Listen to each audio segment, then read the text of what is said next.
All right. Okay. Cool. We're live doing roll-up stuff. That's cool. I don't think anybody's watching yet, so and if they are, please say hi. And we're just playing around with roll-up this afternoon and Module Federation, which is awesome. Okay, so Jacob, you've created this starter kit for us. Is this on GitHub somewhere?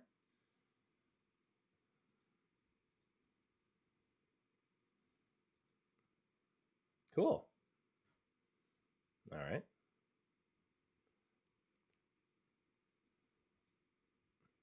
Oh, all right. Cool. Hi, Nasai.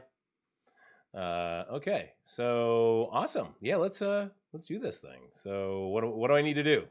I've got my let's take a look at our browser first. So we've got 8081 with a Webpack remote and then Webpack remote button, and then we got our rollup host on 8082, and the rollup is unmodified, just vanilla, straight out of the box rollup, yada yada, and it's using System.js, which is kind of interesting. Is that a thing? Like, what is that?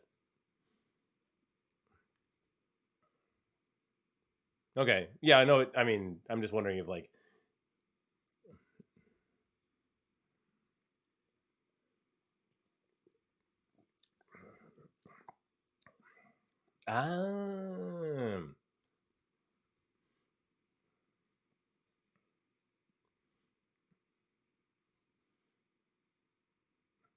Awesome. Okay.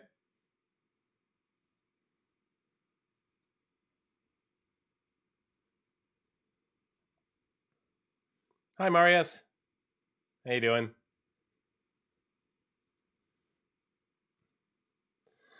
Okay.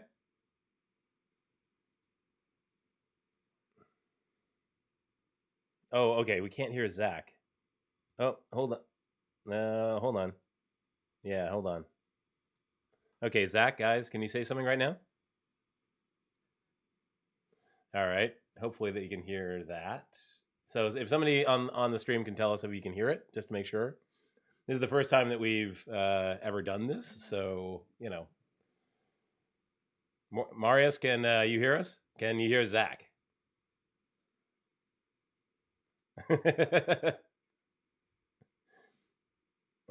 Come on. Can't hear Jacob either if he's spoken. Okay. All right. Hold up. Let me see if. Ooh. Right. Oy vey. I'm okay. Oh God. All right. Hold up. Let me see if I can. Yes. Okay. I'm working on the audio here, trying to get it in there. The weird thing is, okay. Oh, I have an idea. Give me one second. Hold on. Audio input capture. Let's see if I can get this. Okay. And let's see. Oh no, shoot. Huh. Okay. This is like one thing I forgot about. Sorry.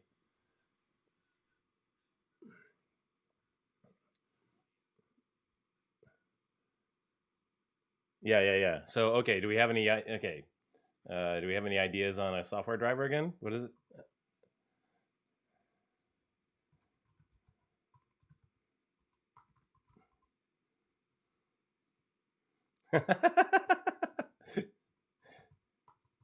Well, that's the thing. I've got desktop audio on, but it's not actually like showing.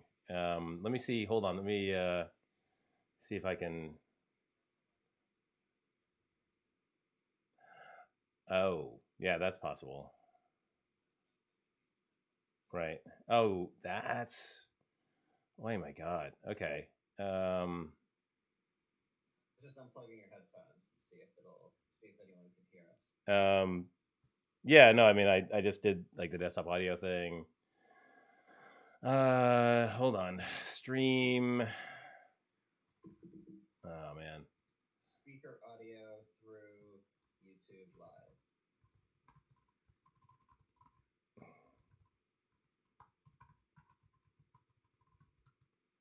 Sorry for the technical difficulties, folks.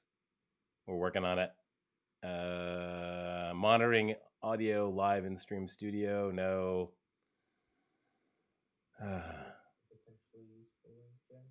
Which one? Whatever streaming utility you use might be providing. Okay, might get other options. Okay, hold on. Select microphone, select speaker, audio settings. Interesting. Okay. OBS, do output capture. Ah, okay.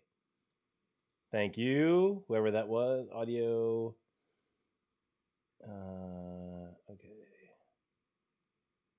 Audio output capture. Add source.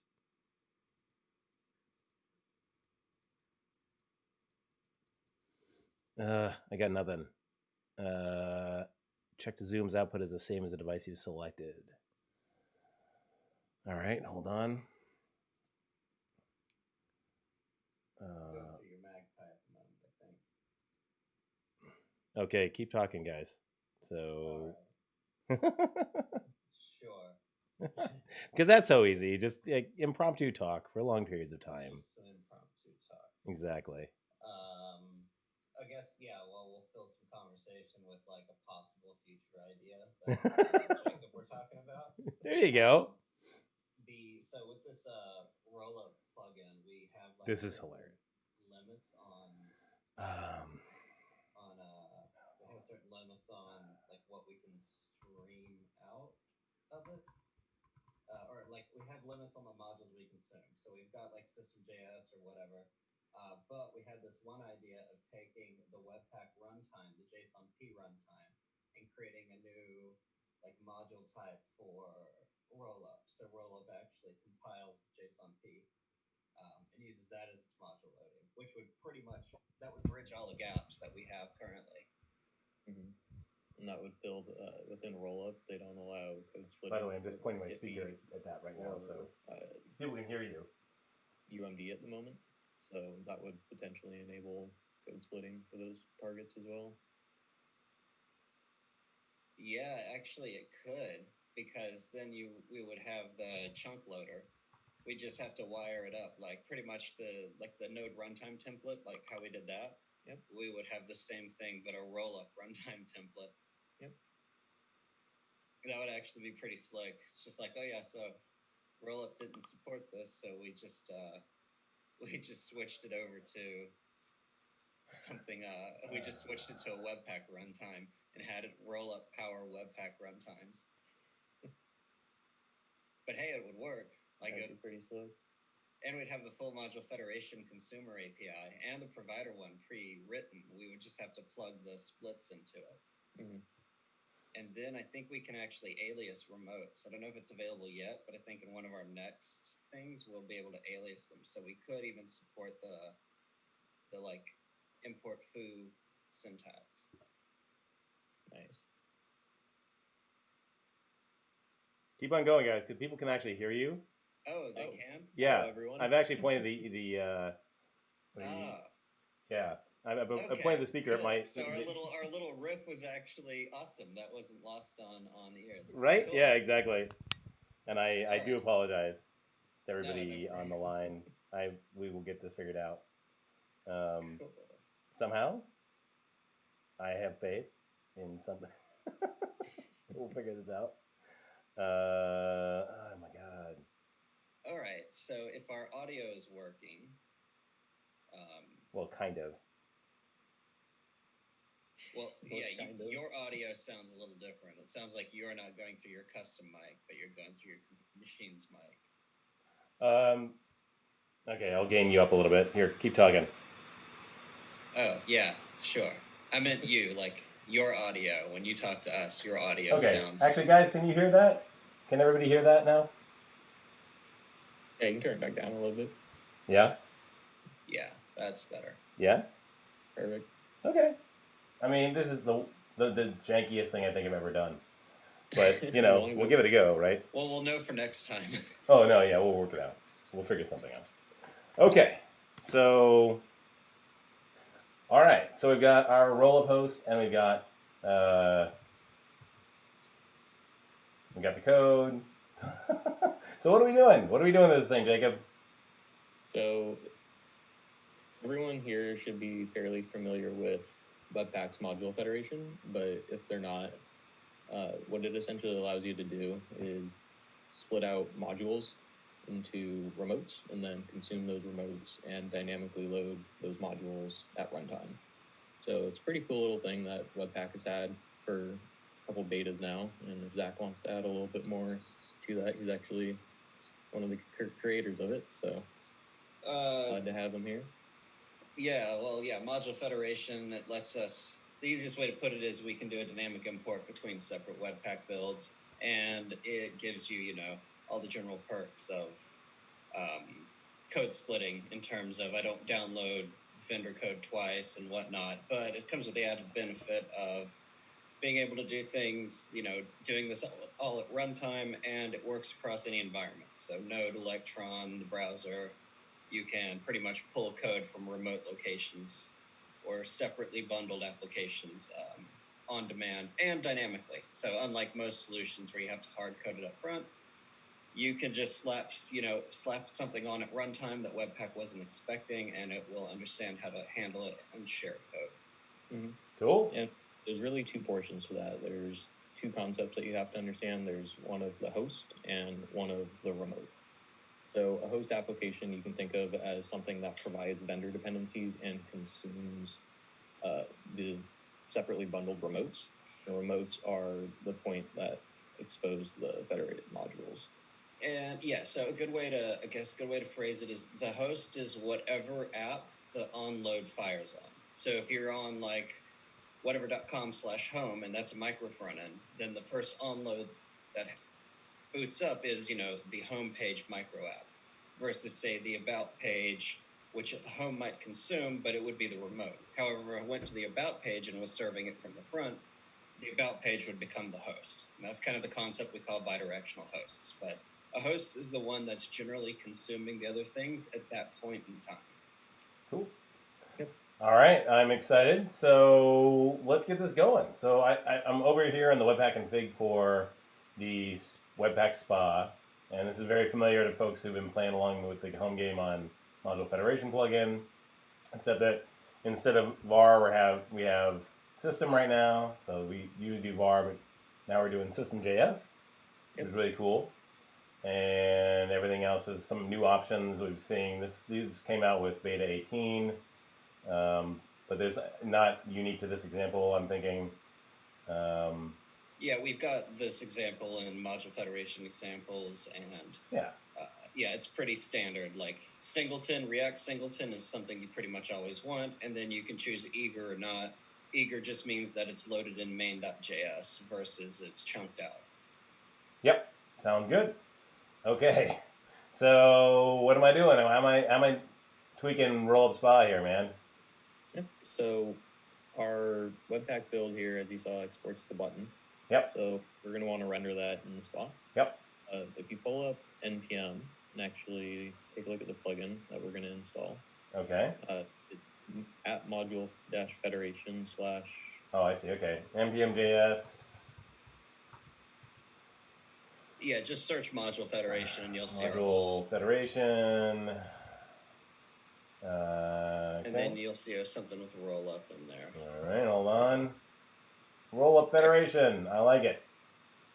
Okay, cool. Nice. All right. So this plugin is beginning to bring the functionality of Federation over into the Rollup bundler. All right. And it's trying to keep it as close to the Surface API as the Rollup one. Cool.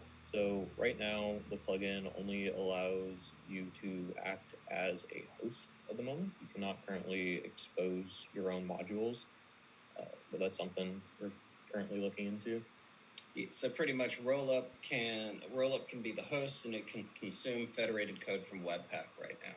Cool. So it's got under the hood, if anybody's looked under the hood, this would be Overridables plugin or shared plugin as of beta 17, and then container reference plugin. Cool. All right, so I'm adding this in here? Yep. Under Rollup SPA? Okay, cool. All right, nice. Okay, now what am I doing? We can head over to that Rollup config, okay, which is pretty standard for a React application. It has resolve in there, Babel, So I'm gonna do a few other things. doing part of this stuff here, and I guess I'm gonna add that plugin like so, like down after Babel. Yep. Okay. Just throw it in at the end. Cool. And Yeah, you're missing a closure there. Yep. Object closure. All right. Cool. Nice. And actually, I'm still missing a closure. Okay. There you go. Nice. Okay. So my remotes are, let's see, app one. So, yep, we can call it whatever we want here. App one and app this one. This is actually a cool benefit of using System.js. We're going to define separately from the build where this remote actually comes from at runtime. So that's a pretty cool little bonus here. The next thing we're going to want to do is add the same shared dependencies as our Webpack code. So we're not re-downloading React. Oh, I see. Okay. So I need to add in React. And do I give it the exact same syntax? Yep, exactly the same. It'll take required version and all of that. Oh, okay. Like, could I do this though? Yep. Okay. Pretty much. Pretty much. Okay. I'm guessing that we don't have PKG. We can import that though. Oh, we do have PKG. Look at that. Nice. Okay. All right. So you think that's gonna work? That should be all we need. Do we want them to be eager, or do we just want singleton? We can do eager. That's fine. Okay. Okay. And then, are we putting anything over in the index HTML? We are here. So inside of here, yeah, that remote foo that's left over from. Oh, I see. Critical out here. So that becomes app one. Whatever we called it. All right. And point it to our remote entry. Okay, so let's just make sure that is our remote entry. That looks good to me. Yep. Awesome. It's in production version. It's not that easy to read, but that's fine. Yeah, we can always unminify it if we want. Yeah. Okay, so we're doing app one here. And what else do I need to do? That should be it in here. Now you should be good to consume that module. Okay, interesting. So I'm going to go over here, and then I'm going to import. Oh wait, what am I actually exporting out of here? We're exporting button. Okay, button. Who's got the button? Import button from app1/button. We probably need React Lazy on this end. We do. Oh, we do need React Lazy? Okay. That's one current limitation of this, and I think it's still something that's being worked on in Webpack as well, right, Zach? Just kind of the ability to more seamlessly use import versus dynamic import. We already have that capability done and dusted in Webpack. We just don't talk about it a whole lot because, you know, like... Oh, you already have a fallback there? We don't really want to use... me, I'm fast. While you guys are talking, I'm actually working. So, yeah, so pretty much like the way Webpack's able to do a synchronous, like a normal import statement, not a dynamic import, and import federated code is because of the chunk loading mechanism under the hood. So we're able to actually go in there and detect if this has a promise or not. And whenever it sees a federated import, Webpack then searches for the highest or the closest promise to that file. So typically what I do is I have like that import bootstrap up at the top, and that's like the fail safe. If there is no dynamic import, like on the lazy import, or you know, if the page that you're consuming this in doesn't have isn't like lazy loaded in, then it can always fall back to the bootstrap of the app, and before the app initializes, it'll hoist whatever else it needs. Gotcha. In Rollup, it's more complicated to pull that off because I don't think Rollup's got a concept of the chunk loading mechanism. As far as I'm aware, anyway.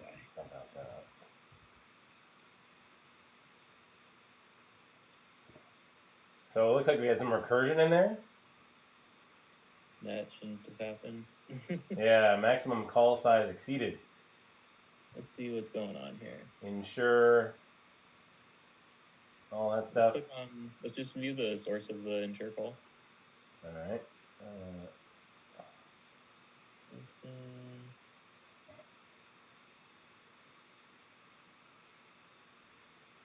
Where is it? Where is it? Where are ya? There it is. Okay. Ensure app one, then remote get button. That looks good. I mean, looked good. This look good. I'm down. So let's go back and look at where we're using this. So we're importing button, calling button. Try just not passing any props or anything. The component doesn't have any. Oh, okay. Matter. Have suspense, have our import. I'm gonna guess it's the same thing, but we'll give it a go. Yeah, you can see it. Let's it's go like back. Let's look at our configurations for Rollup. All right. Yeah, I'm wondering if that eager is throwing it off. Yeah, done. Let's see, what else are we sharing in between them? Let's take a look. No, it's just React and React DOM. Okay. All right. Circular dependency, though. That's interesting. Is that a thing? Are we expecting that? Virtual federation to virtual federation. Yeah, that's bad. That's bad. Let's rename it something besides App 1. We might have some weird reference hanging around in there somewhere. Okay. Let's call it our Webpack remote or something. Our Webpack remote. Okay, I'm gonna shut this guy down. And that's got to change over here, right? Something like that. Is that the only place it needs to change? No, it needs to change over in here. App 1. And it needs to change over in here, as I recall. App 1. That should do it. And in a Webpack, we're using the library type of system. Oh yeah, make sure we're doing that. Oh yeah, I think we did. On the Webpack side, it's library type system. Okay, cool. This stuff is great live. Yep, there's always something, right? Oh my god, yeah. Never works the first time. Circular dependency again, virtual federation to virtual federation. Yeah, that's not good. Let's have a look here. Let's see. An 8081. So it's working on this side of the house. Not yet on this side of the house. So that's okay.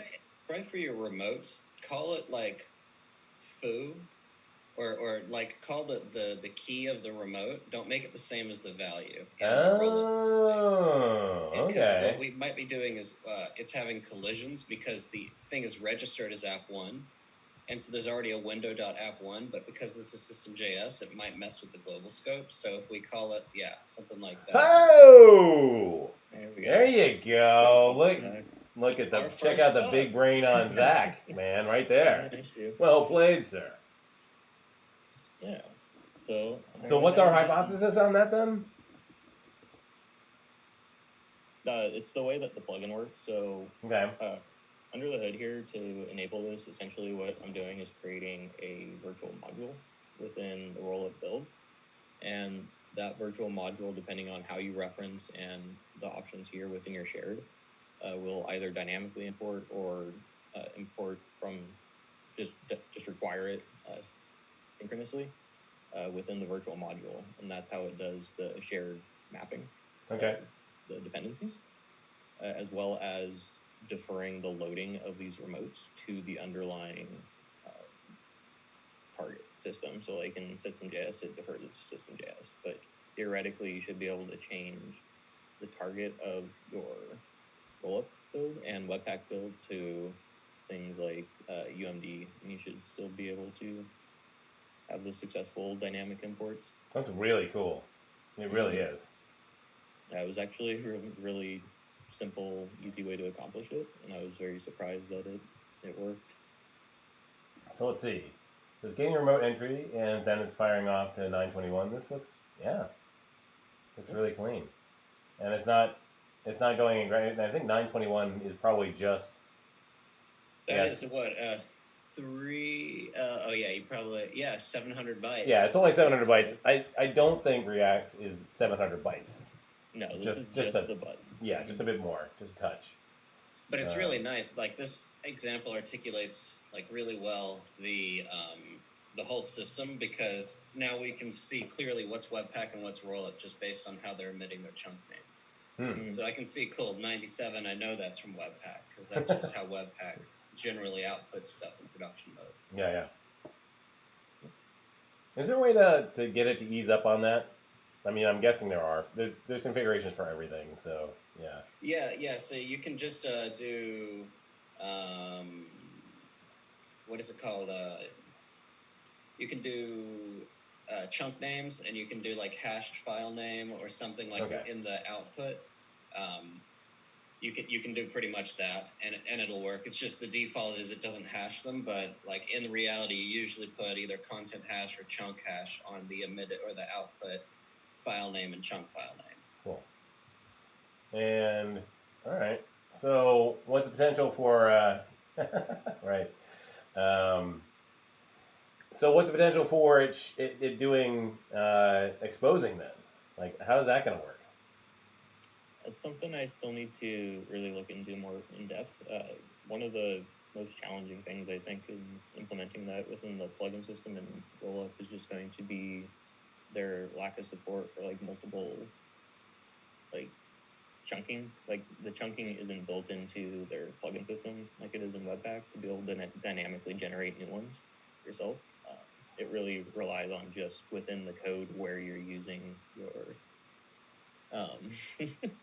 Thank you, Zack. where you're using your dynamic import statements. So. Okay. Yeah, so to get a chunk-like mechanism to work, or to expose it, I suppose, so how expose works currently is it's basically like if you went and required the code anyway.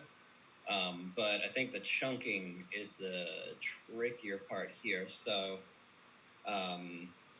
what I'm hoping we could, so there's a few things that we'd have to solve to get, because what we need is a container, pretty much. So we would need some kind of a customized runtime that does like how Webpack does things, where it's tracking and actually handling the asset loading.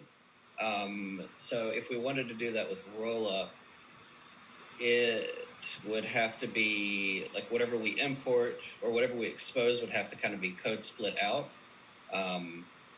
Which would be through a dynamic import. And then we'd also have to make sure that whatever we expose would be a async call in where it is not dynamically imported. So hopefully the Rollup's dumb enough to not realize that there's two different standards. I know in Webpack, if you have one synchronous import, the whole thing is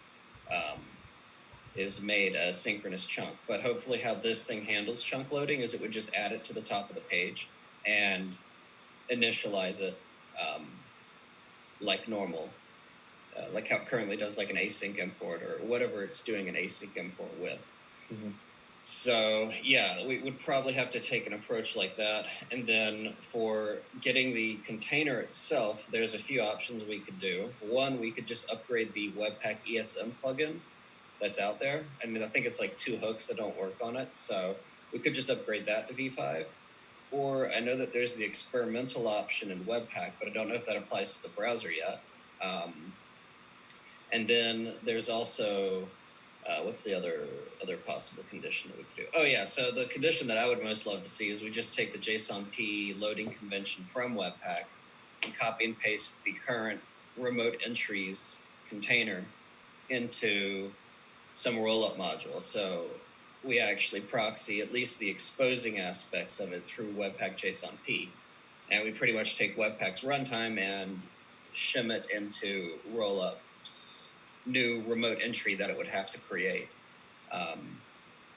And then, yeah, theoretically, we would just import that and it would be driven by Rollup, but it would use the same mechanics that Webpack has already laid out. So all we'd do is similar to how we wrote this plugin.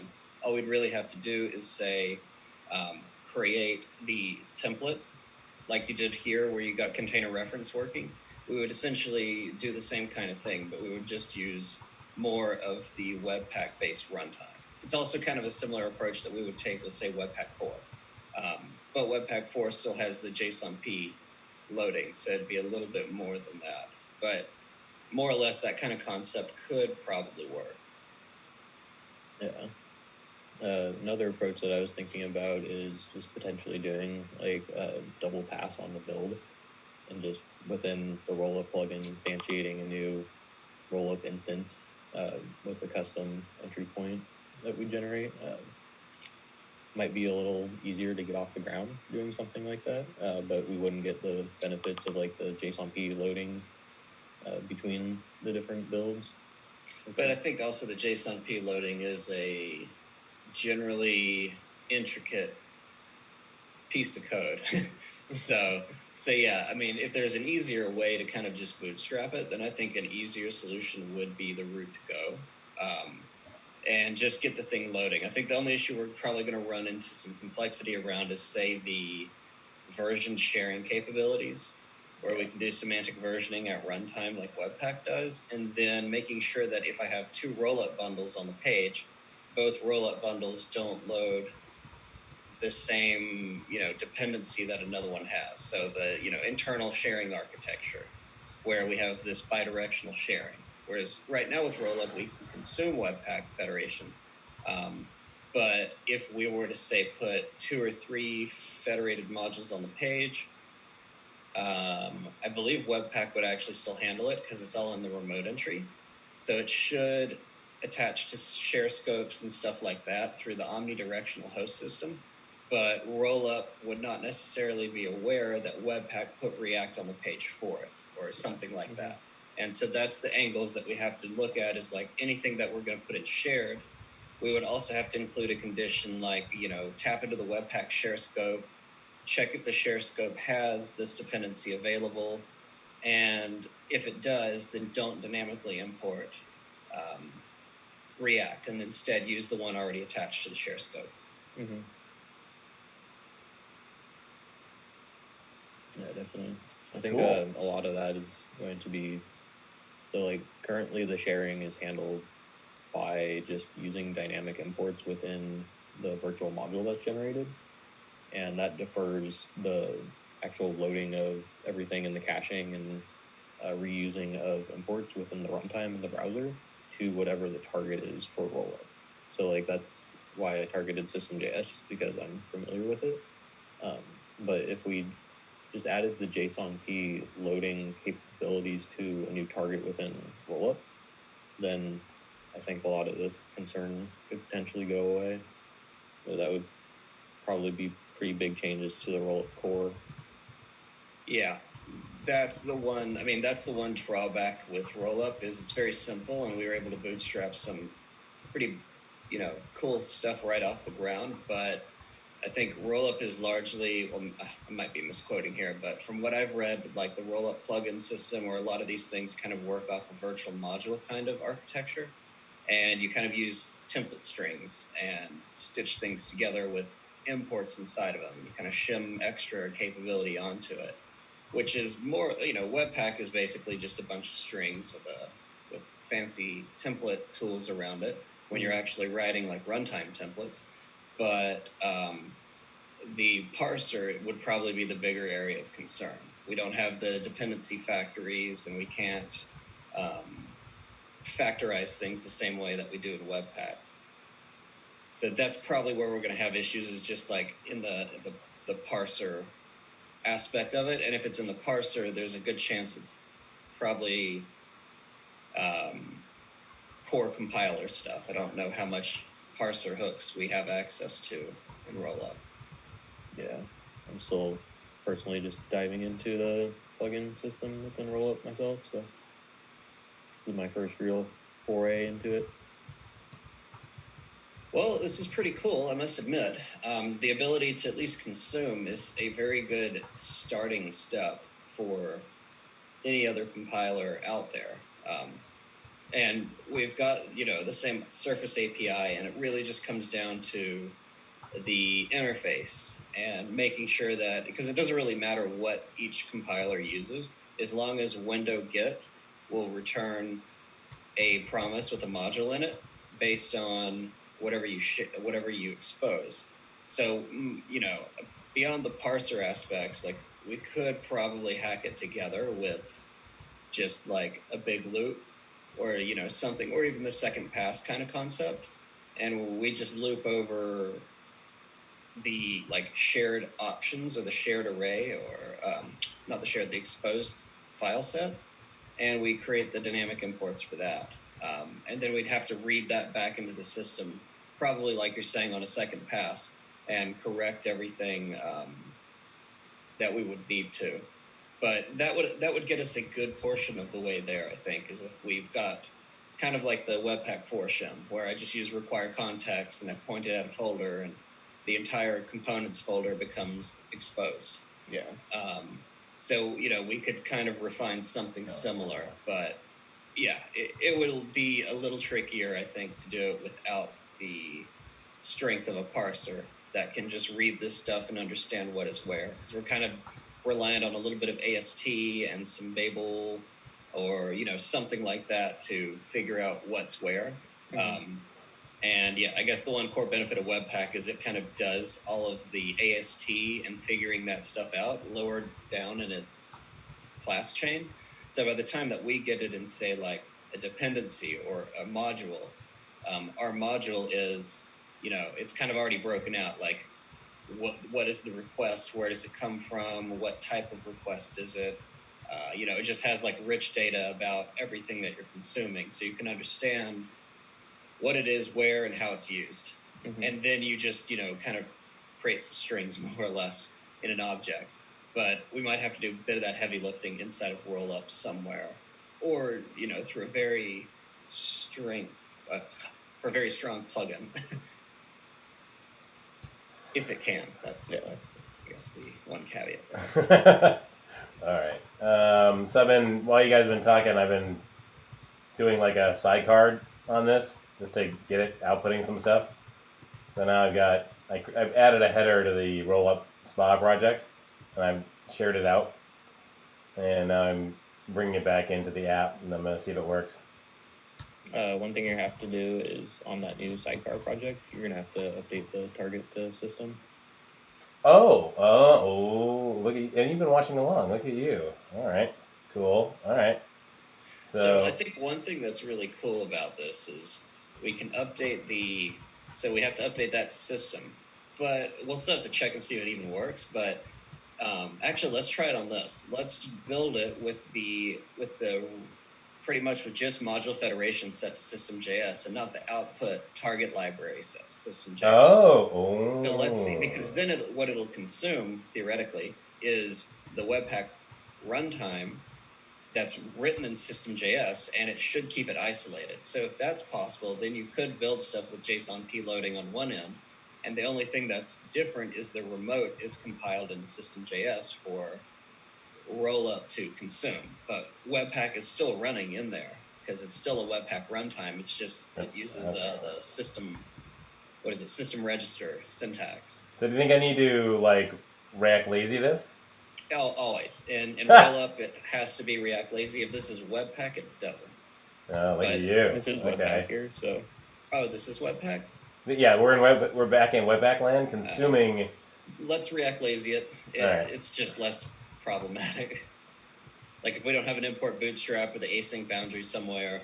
Yeah. Ideally, you want to have that dynamic import when you can. The only times you wouldn't want to dynamic import something would be if you're trying to do really advanced stuff like stitch hooks together, and you don't want wrapper components, like places where you literally can't handle a promise. Then you can do the synchronous imports, but it's less efficient because you load more up front, and yeah, it's you have to have like an async boundary somewhere in the system. So yeah, in general, unless you need it. Oh, and I also need Rollup SPA in here, right? Mm-hmm. And it's on 8080 currently. So we go look at what 8080 is at this point, just to see. 8080 or 8081. 8080 is the sidecar. Yeah, okay. Runtime. What am I thinking? Entry. Remote entry. Thank you. Okay. All right. Cool. All right. I'll give this 10% chance of working. I'm gonna go with something like that. We'll see. I haven't think? tried any of this yet. 10%. Oh, whoa, well, something. It didn't. Well, Didn't bomb. It didn't bomb. How did it not bomb? Oh, well, wait. Okay, hold on. What the heck just happened? So this is the Webpack one. Loading. Okay, this is the Webpack version. So the roll-up one, which might be where you Is want it to like- do it, is on the other. Oh, is there corner. like a yarn dev or something like that? Oh no, yarn start is, or MVM start is Webpack dev server, so that should be okay. Rollup spa, right? And now So, my If you're just serving the sidecar via like another application and it doesn't have cores enabled, it has cores enabled actually. Yeah, let's go over there. Let's go over to 8080, and then yeah, it's got cores. It's using system register. Mhm. And you're trying to load this in which app? Are you trying to load this in Rollup? I'm trying to load this in Webpack in 8082, the Webpack host. Oh, so if you're So, no, using the Webpack. wrong one. Oh! That's the- Oh my god, it worked! I just was looking in the wrong place. Yay! Oh my god! Wow, well done, guys. That is amazing.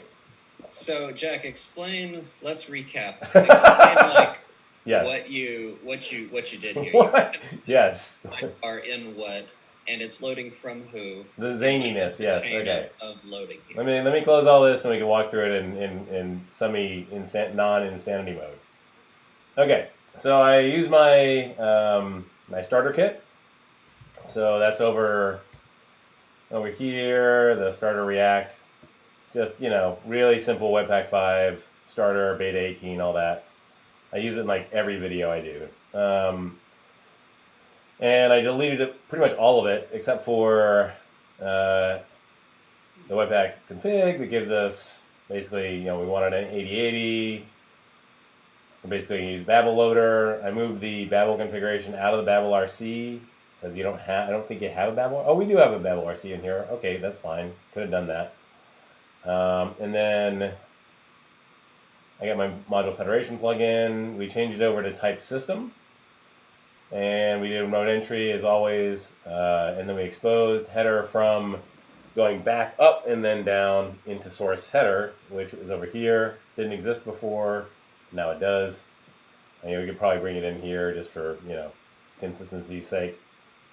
Let's make it big so if we redo this, we can see, font size. Actually, background. Blue color, white. That'll give us something to see. Okay. And so once that's done, and then I brought also the dependencies in from the root package JSON. And then I built it in development mode. This federation plugin is currently running in system mode. And the other module federation plugin from 8081 is also running in system mode. Yeah. But in this one, we're only saying that the remote entry is system.js, but the actual runtime is using the Webpack JSON-P convention. Like the library or the output is var. Yeah. But the remote entry is only in system.js. Mm-hmm. So okay, that's awesome. So we're loading we have a system.js based system setup, and then we're telling remote to be system.js, but the underlying Webpack build is still var or Webpack JSON-P based. Yeah, it's whatever the default is. So that's really, really cool. Yeah. So Webpack's processing it like non-standard module syntax compared to the rest of the system. And it's the remote entry that's performing the translation so that system.js understands what's going on. Yeah. So you're talking about this guy over here? Yeah. Yeah. Cool. Nice. Yeah, that's pretty sweet.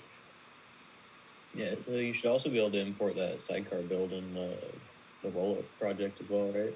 Oh, I did. Yeah, Yeah. You want to do? Yeah, you're doing a Webpack to Webpack. Yeah, you want to loop back onto itself? Yeah. So let's have this sidecar build go into Rollup as well, and let's see if Rollup will digest a remote entry that's in system, but the rest of the software emitted is in. All right. Yes. Webpack JSON-P. I think we should roll this right into production. I think it's great. Sounds perfect. Okay, so I'm gonna do the foo thing again because we have to do that.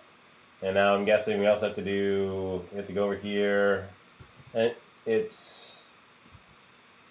Oh. So if you go back to the rollup config, the value of the object will be the key here. All right, hold on. Rollup SPA.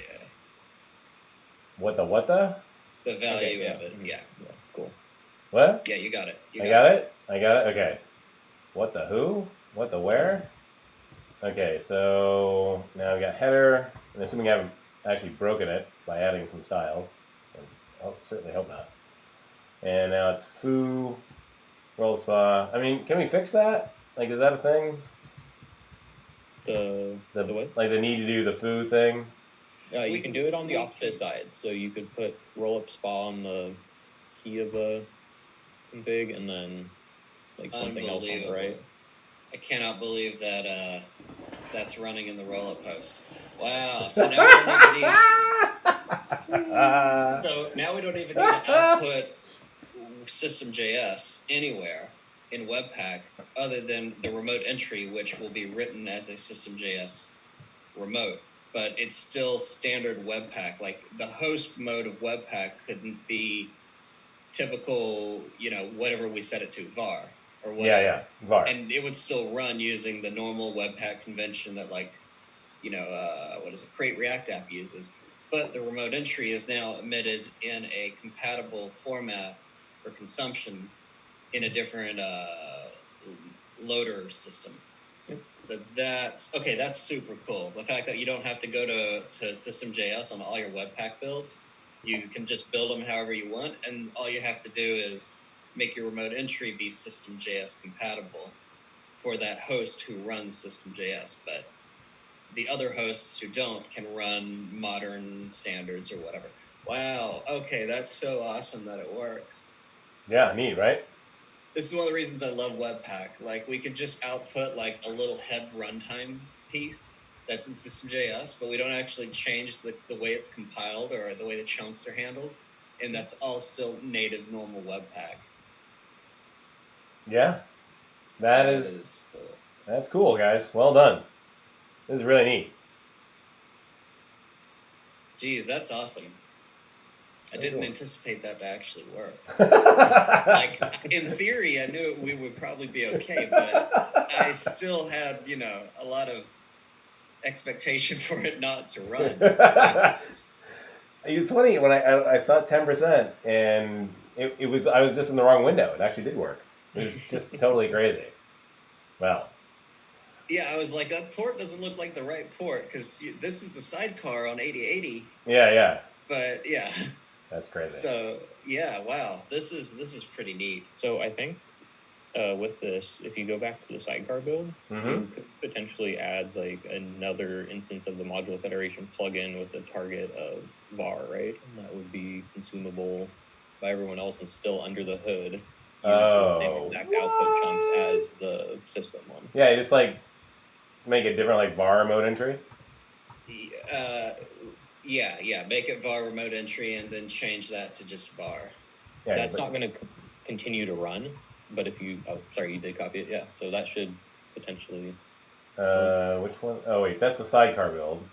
Mm-hmm. Okay, so it's not that one. So pretty much we're going to see if Webpack will write two federated remotes so that there is option 1 in system.js.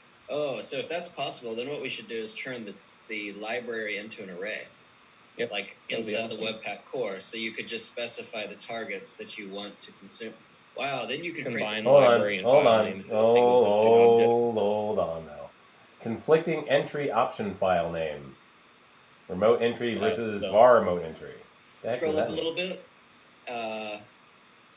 Let's see. I mean, scroll up in the Webpack config. Oh, okay. Yeah. All right, so that's Rollup SPA. That's Rollup SPA. Try giving them two different names. Oh, okay. Because, otherwise, because Webpack, I believe, matches some of that under the hood as well, but we'll find out. All right. Otherwise, it's trying to... Yeah, that worked. There we go. Yeah, the name is used for a lot of things inside of Webpack. Okay, so we have remote entry, And then we got var remote entry now. And we only have a single chunk, which both of those remote entries consume. So now you could have this being true. yes. It could now live together, and Webpack could just be Webpack top to bottom. You could still, other Webpack systems could still consume the Webpack var setup. But this is cool. So this is kind of like what Webpack does, where it lets its kind of key value thing back in the day was it allows you to import multiple different module types because there were so many back when it came out, and so it handled them all. But now we're saying like the benefits of this reflect even in Module Federation plugin, where we can just add another one and generate a different remote entry. And now we could actually share out an AMD, a UMD, require.js, system.js, and you could just have like, whatever .com/UMD/remote entry, and you would be able to pull your remotes off of it. Nice. Oh my god. Wow. Okay, cool. Yeah. So that means that this would even work with legacy systems as well, like non-Webpack based. So like if I had an old require.js project, I could generate the require.js remote entry for it, and I wouldn't have to even churn that legacy system, that legacy one over to a Webpack powered build. Like I could use Grunt and UMD or whatever, and it will just connect to it and work. We wouldn't have the fancy thing of like the parser or whatever to like take that import, but we'd still be able to hook into it in a way that's shareable within the current module architecture for that non-standard one. It's really cool. Cool. That's a cool bonus I didn't expect, actually. Nice, right? Yeah. It's funny. We just came up with this like an hour ago to like do this, like a couple hours ago, like yeah. And here we are. Yeah. Boom. Yeah. Like I think Jacob, you sent it out at like an hour and a half ago. You sent out this little starter thing. We're like, cool. So here's a nice starter thing. Yeah. And sounds fun. We only actually created this Rollup. I think we merged it to Module Federation examples a day ago. Yeah, and it was literally a day's worth of writing to that's awesome. do it. So. Yeah, so I mean, for something that just came out the shop so quick, like a day's worth of work, it's quite impressive to see it be this versatile. Even though it's still in consumer mode, it's not in a provider setup. That still is really cool to see. And there's a huge value in consumer mode. Oh yeah. Yeah. And provider mode, I mean, worst case scenario, you can always shim it. Like, just go and create a little file in your entry point, like in main.js or index.js, and just have like the share scope, which is just like window dot, legacy build dot, what is it? Window dot legacy build equals an option, like an object, and it has a getter on there of get with a little file map, so you could still stitch it back together even in a non-standard thing, as long as you add the window variables and just mock the object. So then, regardless of any fanciness under the hood, you could just manually type it out, like how we did in Webpack 16. Jack, remember for shared, we used to have to write that object sign, and we'd have to go like React dynamic import React. We'd have to repeat that whole process. So basically, we could do more or less the same kind of thing with exposing stuff instead of sharing stuff, and just give it the pattern that it's looking for. So if it's a dynamic import, well, we just put this on the window, and whenever you call it, then I guess Rollup or whatever is running the chunking system would simply load that asset and then bus it back to Webpack. And then what would be really interesting to see is if we can get that, like even if we hard code it and just throw up saying, like if we just go into the entry point of this app and we go, window dot remote equals, and we kind of mock out the getter and setter pattern for init and shared, and then, well, we might not even need to do it for init because Jacob, you already have it available here. So we'd only have to create that getter object for it to provide a getter to other Webpack consumers in some file. But if we did that, it would just be a case of like, window, it just sets a fake remote window on there. Yeah. Well, I guess this is already doing half of it as well. But if you actually pull up the So just output get back for into like the the Rollup working version here. version, what It'd be if super what if cool I to were have to that. take the entry point to this Rollup app and stick it in a Webpack based build? So like copy and paste the script source for this Rollup output because it's already got the runtime or something in there. And what if I just pasted that in one of our other hosts that's Webpack based? Because then if you have anything shared or exposed, well, I don't know. Do you have anything exposed, or do you have anything written to handle exposes in Rollup? like currently? Yeah. No. Okay, so Yeah. then we that's would easy. still need, even if we, okay, so let's say we wanted to test the theory, we could just create the exposes thing in the top level, window dot, Rollup remote or whatever. And then if we imported the entry point on a Webpack host, Rollup would initialize itself. And the first thing that it's going to do in that entry point is just attach the, this window global. So then when Webpack goes along, we should be able to go import, Rollup remote / some component, and we just had manually created a dynamic import for some component and put it into the getter object by hand. Yeah. And we're probably like heavy loading the whole runtime. Like if we just drop the whole app on there, Yeah. we might overload some things, but I think it would still complete the circuit. Like Right. we could make it more optimal, but if we just hand coded it, ran an app on there, overrode it with another app, and just rely on the remote pattern to consume, it would probably let Webpack pull stuff back out of Rollup. Right. Potentially. Yeah, you could actually, right, you could just like do this and it, something like that, and then, return, I don't know, whatever, if name pretty equals, $./app, return app, now return a promised app, I would say, or something like that, I don't know, Well, we promise have dot to- resolve. If you actually pull up in the browser the main JS file for the Rollup build, there's a lot of this code already being generated inside of there that I think we could. We just need to hydrate the exposes portion of it because you already have the getter pattern in place for sharing and other things like that. We would just need to probably add one more piece of like another runtime requirement. Oh, 8082, Jack. was that? Oh, 8082, yeah. So yeah, I think we might just be missing 8082 main or 8082? I don't remember what it's called. If you just pull up in the network tab, it'll be there. Yeah, that's true. Old host. Look at you. Change out the name so you get it. Okay, index? That one? Yeah. Yeah? Mhm. Okay. So inside of here, somewhere. So right there's a share scope and a remote map. This is essentially what's happening and everything that you were about to write out. So scroll down just a little bit. The share scope. Oh yeah, look at that. There is a federation object right there, and then that has an ensure function on it. And what the Rollup plugin is essentially doing is dynamically generating this module right here. And look, remote.init. So it's already got the initializer with the share scope. All we need to do is we just need to expose the get scope. Yep.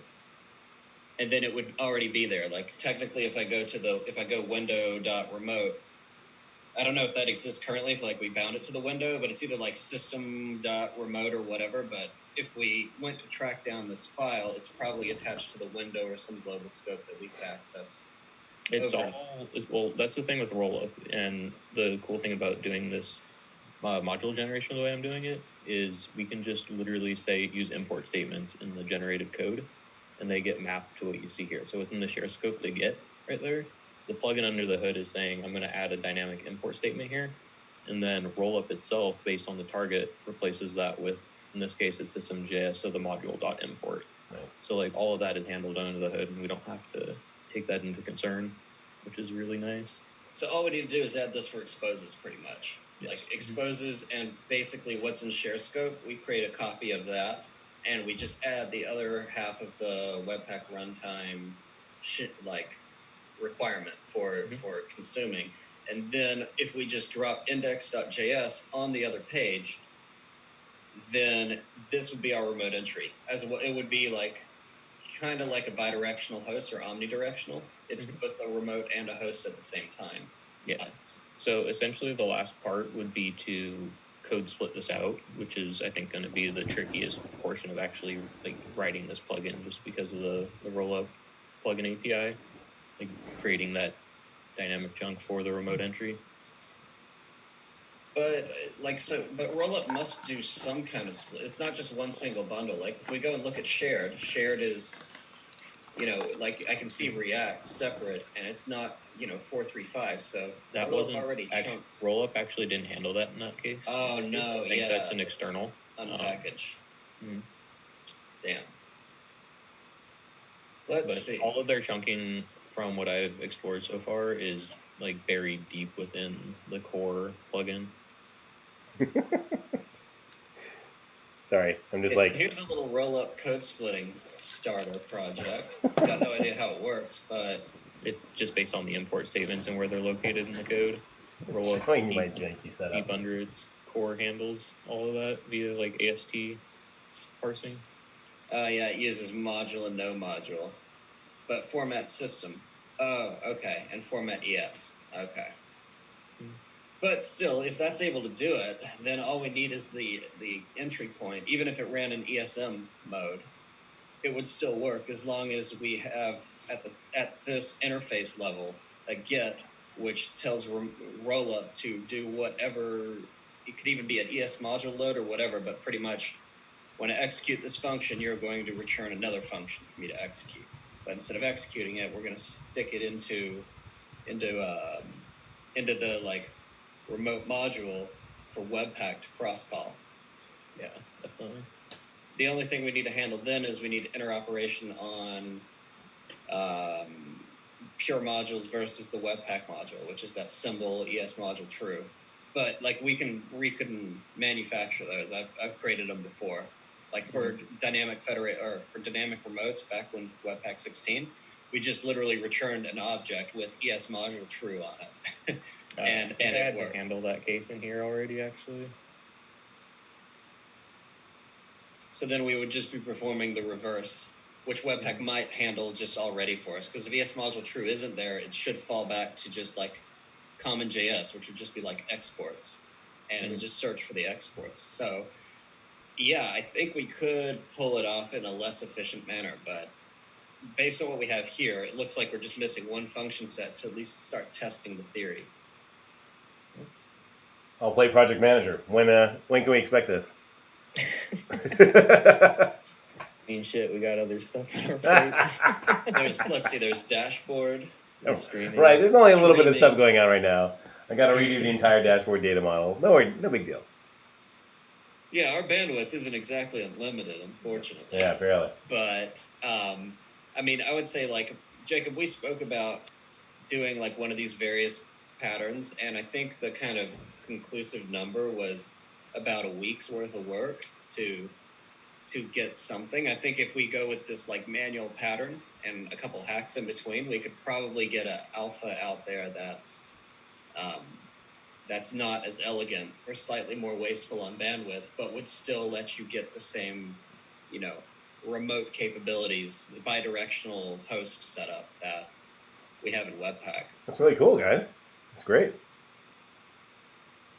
And yeah, streaming on the other hand, that's like a week to 2 weeks worth of work. So which one should we release first? I think the regular exposes, I think, is what people will be looking for. I mean, I think people are looking for like a symmetric solution between like Webpack, Rollup, and maybe Parcel.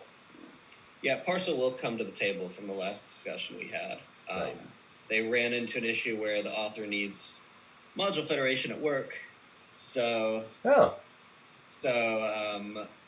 like somehow we got in the DM chain together, but pretty much if they're going to do that, they're going to make the Surface API compatible with Webpack. So the same thing we did with Rollup.